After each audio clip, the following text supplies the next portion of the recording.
印第安人 The population of Native Americans who used to be the main inhabitants of North America decreased sharply as they were slaughtered and expelled. Today, they only account for 2% of the U.S. population. The U.S. government grabbed about 6 million square kilometers of land from Native Americans, which is around 2/3 of the nation's whole land area.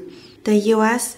was founded upon the tragic suffering and the accusation of blood and tears of the indigenous groups. This is the U.S. original sin. Even today, the indigenous community's nightmare continues. The risk of hospitalization from COVID-19 is roughly 3 times higher among the Native Americans compared to white people, while the risk of death is approximately double.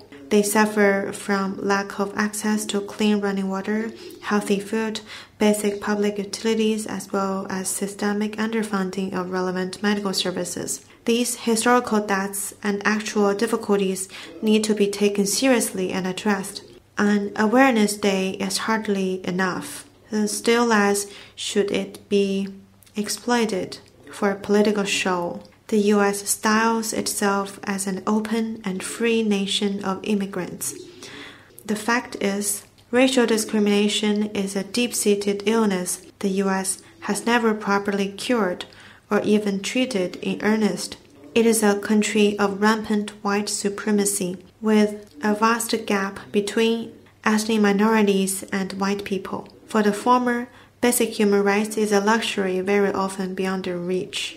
According to the report on the economic well-being of U.S. households in 2020, African Americans rank much lower than white Americans in such economic aspects as education, employment, and income. In terms of imprisonment, black female Americans are twice likely to be imprisoned, and black male Americans are 6 times more likely to be imprisoned than white male Americans. Ethnic minorities such as the Asian community and Muslims are often discriminated against and violated. From March 2020 to September 2021, a total of 10,370 hate incidents against the Asian American and Pacific Islander persons were reported to the Stop AAPI Hate organization.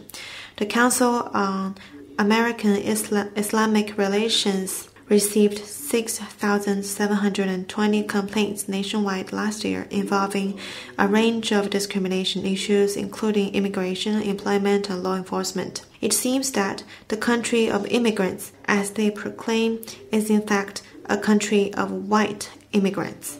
The U.S. should discard its arrogance and prejudice, deeply reflect upon its historical debts, take concrete steps rather than make publicity stunt to win the trust of ethnic minorities, including the indigenous people and the international community.